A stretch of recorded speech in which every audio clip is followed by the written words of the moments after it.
யாழில் துப்பாக்கி சூட்டு சம்பவம் களமிறக்கப்பட்டுள்ள விசேட அதிரடி படையினர். பிள்ளையானுக்கு தொடரும் சிக்கல் நிலை. அடுத்த கட்ட தீவிர நகர்வுக்கு தயாராகும் அனுர அரசாங்கம். அடுத்த 4 ஆண்டுகளுக்கு இலங்கையில் தேர்தல்கள் இல்லை. வெளியான அதிரடி அறிவிப்பு. ஸ்ரீலங்கா காவல்துறை தொடர்பில் வெளியான அதிர்ச்சி தகவல். கர்தினால் அப்படி கூறவே இல்லை. மூன்றாக மறுக்கும் கத்தோலிக்க திருச்சபை. அரசின் கல்வி சீர்திருத்தம். இலங்கை ஆசிரியர் சங்கம் போர்க்கொடி.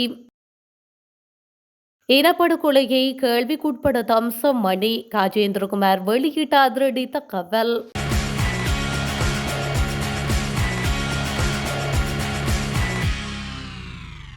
நேற்று மாலை 5 மணியளவில் மூளாய் பகுதியில் 2 குழுவினருக்கு இடையே வன்முறை சம்பவம் ஒன்று இடம்பெற்றுள்ளது.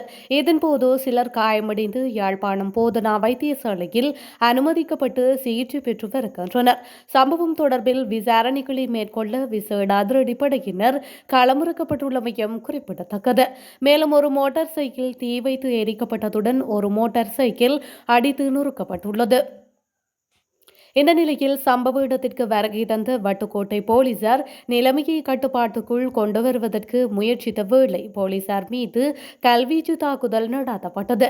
இந்த நிலையில் போலீசார் பதிலுக்கு வானை நோக்கி துப்பாக்கி பிரயோகம் மேற்கொண்டதுடன் இருவரை கைது செய்தனர். இந்த நிலையில் அங்கு பதற்றம் ஏற்பட்டதால் போலீஸ் விசேட அதிரடிப்படையினர் இராணுவத்தினர் குவிக்கப்பட்டு பாதுகாப்பு பலப்படுத்தப்பட்டது. இவ்வாறான சூழ்நிலையில் விசேடமாக யாழ்ப்பாணம் மாவட்ட சிரேஷ்ட போலீஸ் அத்தியட்சகர் கீழ் இயங்கும் போலீஸ் புலனாய்வு பிரிவினரும் களமிறக்கப்பட்டுள்ளனர். வன்முறையில் ஈடுபட்டவரை கைது செய்வதற்கான அதிரடி நடவடிக்கைகள் முன்னெடுக்கப்பட்டு வருகின்றமையும் குறிப்பிடத்தக்கது. உயிர்த்த ஞாயிறு குண்டு தாக்குதல் தொடர்பில் பிள்ளையான் சிறையில் இருக்கும் போதே அறிந்திருந்தார் என்பது தெரியவந்துள்ள நிலையில் அதன் அடிப்படையில் பிள்ளையான் மீது விசாரணைகள் ஆரம்பிக்கப்பட்டுள்ளதாக பொது பாதுகாப்பு அமைச்சர் ஆனந்த விஜயபால தெரிவித்துள்ளார். குருநாகல் பகுதியில் இடம்பெற்ற நிகழ்வொன்றின் பின்னர் ஊடகங்களுக்கு கருத்து தெரிவிக்கும் போதே அவர் மேற்கண்டவாறு குறிப்பிட்டுள்ளார். உயிர்த்த ஞாயிறு குண்டு தாக்குதல் தொடர்பில் பிள்ளையான் எனப்படும் சிவனேசத்துறை சந்திரகாந்தன் முன்னரே அறிந்திருந்தமை தொடர்பில் பிள்ளையான் மீதான விசாரணைகள் தற்போது ஆரம்பிக்கப்பட்டுள்ளதாக அமைச்சர் தெரிவித்துள்ளார். இந்த நிலையில் முன்னாள் அரசு புலனாய்வு சேவை இயக்குநரும் சிரேஷ்ட பிரதி போலீஸ் மா அதிபருமான நிலந்த ஜெயவர்தனவை உயிர்த்த ஞாயிறு குண்டு தாக்குதலின் போது கடமை தவறியமைக்காக போலீஸ் சேவையில் இருந்து நீக்குவதற்கு தீர்மானிக்கப்பட்டுள்ளது. உயிர்த்த ஞாயிறு பயங்கரவாத தாக்குதல்களுக்கு முன்னர் பெறப்பட்ட உளவுத்துறை தகவல்களின் அடிப்படையில் உரிய நடவடிக்கை எடுக்க தவறியதற்காக நிலந்த ஜெயவர்தன மீது குற்றம் சுமத்தப்பட்டிருந்தது. அவர் மீது சுமத்தப்பட்டிருந்த குற்றச்சாட்டு தொடர்பில் பல கட்ட விசாரணைகள் முன்னெடுக்கப்பட்டதன் அடிப்படையில் குற்றச்சாட்டின் தீவிரத்தன்மையை கருத்தில் கொண்டு அவரை பணியிலிருந்து உடனடியாக நீக்க முடிவு செய்யப்பட்டுள்ளது. இவ்வாறான நிலையில்தான் நேற்றைய தினம் ஊடகங்களுக்கு கருத்து தெரிவித்த அமைச்சர் உயிர்த்த ஞாயிறு குண்டு தாக்குதல் தொடர்பில் பிள்ளையான் முன்கூட்டியே அறிந்திருந்த விதம் தொடர்பாக பிள்ளையானுக்கு எதிராக நடாத்தப்படும் விசாரணைகள் தொடர்பான உண்மைகள் எதிர்காலத்தில் நீதிமன்றத்திற்கு தெரிவிக்கப்படும் என்றும் அவர் குறிப்பிட்டார்.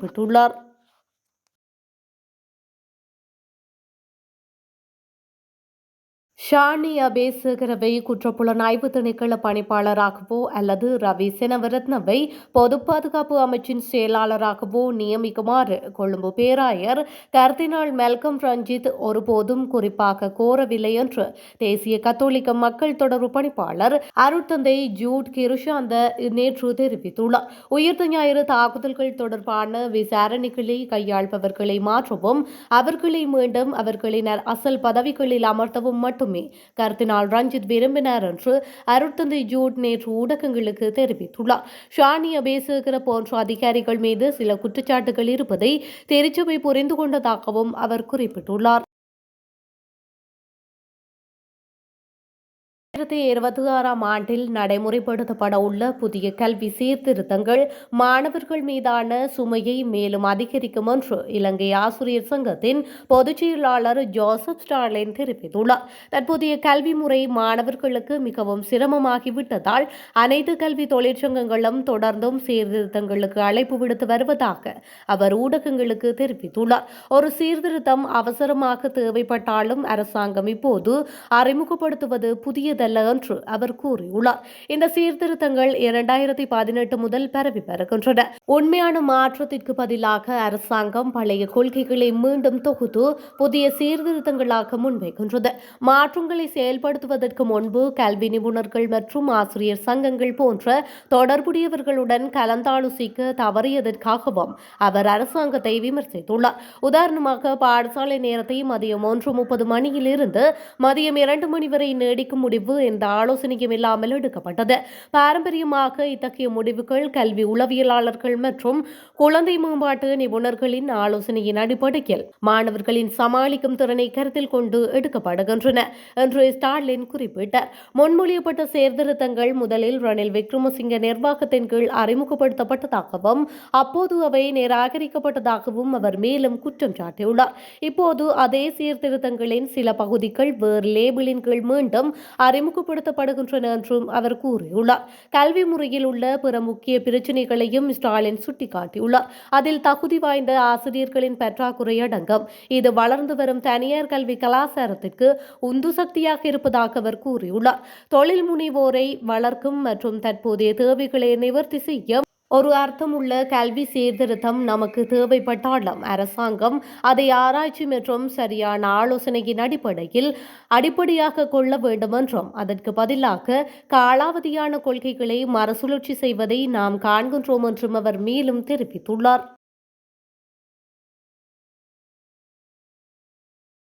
இன்னும் 3 முதல் 4 ஆண்டுகளுக்கு நாட்டில் தேர்தல்கள் இருக்காது என்று தேர்தல் ஆணையாளர் நாயகம் சமன் ஸ்ரீரத்நாயக்க தெரிவித்துள்ளார். நாட்டில் பதிவு செய்யப்பட்ட வாக்காளர்கள் தேர்தலில் வாக்களிப்பதை கட்டாயமாகவும் வாக்களிக்காதவர்களுக்கு அபராதம் விதிக்கவும் திட்டமிடப்பட்டுள்ளதாகவும் அவர் கூறியுள்ளார். 2026 தொடக்கம் 2029 காலகட்டத்திற்கான தேர்தல் ஆணையகத்தின் மூலோபாய திட்டத்தை தயாரிப்பது குறித்து அவர்களின் கருத்துக்களை பெறுவதற்காக குருநாகலில் மாவட்ட கட்சி குழுக்களுடன் மாவட்ட தேர்தல் அலுவலகத்தில் நடைபெற்ற கலந்துரையாடலின் போதே அவர் இந்த கருத்தை தெரிவித்துள்ளார்.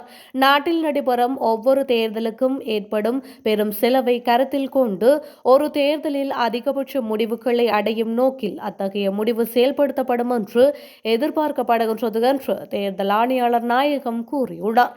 எதிர்காலத்தில் தேர்தலுக்கான வைப்பு தொகையை அதிகரிக்க நம்புவதாகவும் தேர்தல் ஆணையர் மேலும் தெரிவித்துள்ளார். இந்த நாட்டின் வாக்குரிமையை பாதுகாப்பதே எங்கள் துறையின் தொலைநோக்கு பார்வையும் கனவும். அந்த கனவை நனவாக்க இந்த நேரத்தை பயன்படுத்திக் கொண்டு அதற்கான ஒரு மூலோபாய திட்டத்தை தயாரிக்க வேண்டும். இந்த வழியில் உங்களை சந்திப்பதன் மூலம் நாங்கள் செய்வது தேவையான யோசனைகளை பெறுவதற்கே ஆகும். இந்த நாட்டில் வரவிருக்கும் தேர்தலுக்கு புதிய விதிகள் மற்றும் விதிமுறைகளை நாங்கள் வகுக்க வேண்டும். தேர்தல் ஆணையமாக இதற்காக நாங்கள் அதிக கடப்பாட்டை கொண்டுள்ளோம். அதன்படி தேர்தல் சட்டங்களை வகுத்து மாற்ற இதுவே சிறந்த நேரம். இந்த அரசாங்கத்திற்கு 2/3 பங்கு பெரும்பான்மை உள்ளது. எனவே இந்த சட்டங்களை நிறைவேற்றுவது எளிது. தேர்தல் என்பது முற்றிலும் சட்டப்பூர்வமான செயல்முறை. எனவே தேர்தலுக்கு சட்ட சீர்திருத்தங்கள் நிச்சயமாக கொண்டுவரப்பட வேண்டும்.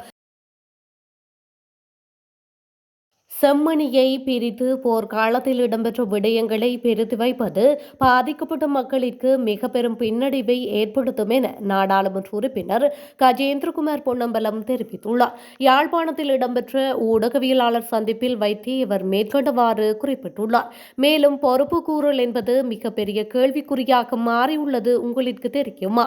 ஐநாவின் மனித உரிமை ஆணையாளர் இலங்கைக்கு விஜயம் மேற்கொள்ள உள்ளார் என கிட்டத்தட்ட 2 மாதங்களுக்கு முன்னரே எங்களுக்கு அறிவித்திருந்தார்கள். அவர் வருவதற்கு ஒரு நோக்கம் இருப்பதாக எங்களுக்கு சொல்லப்பட்டிருந்தது. அப்படி சொல்லப்பட்ட நிலைமையில் வடகிழக்கை சேர்ந்த மனித உரிமை அமைப்புகள் ஐக்கிய நாடுகள் மனித உரிமை ஆணையாளரின் அலுவலகத்திற்கு கடிதம் ஒன்றை அனுப்பி வைத்திருந்தன. செப்டம்பர் ஐக்கிய நாடுகள் மனித உரிமை பேரவையின் அமர்வு முடிவடையும் வரை இங்கே வராதீர்கள் என அவர்கள் அந்த கடிதத்தில் வேண்டுகோள் விடுத்திருந்தனர். காவல்துறையில் அதிகரித்து வரும் தொற்றா நோய்கள் குறித்து பதில் காவல்துறை மா அதிபர் பெரியந்த வீரசூரிய கடுமையான கவலைகளை எழுப்பியுள்ளார்.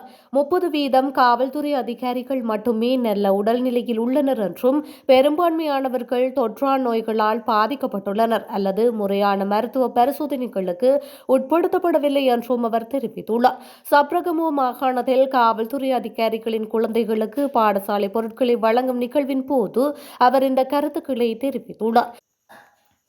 காவல்துறை அதிகாரிகளின் நிலையை பார்த்தால் சுமார் 20% முதல் 40% பேர் தொற்றா நோய்களால் பாதிக்கப்பட்டுள்ளனர். மேலும் 30% பேர் இன்னும் சரியான மருத்துவ பரிசோதனைகளுக்கு உட்படுத்தப்படவில்லை.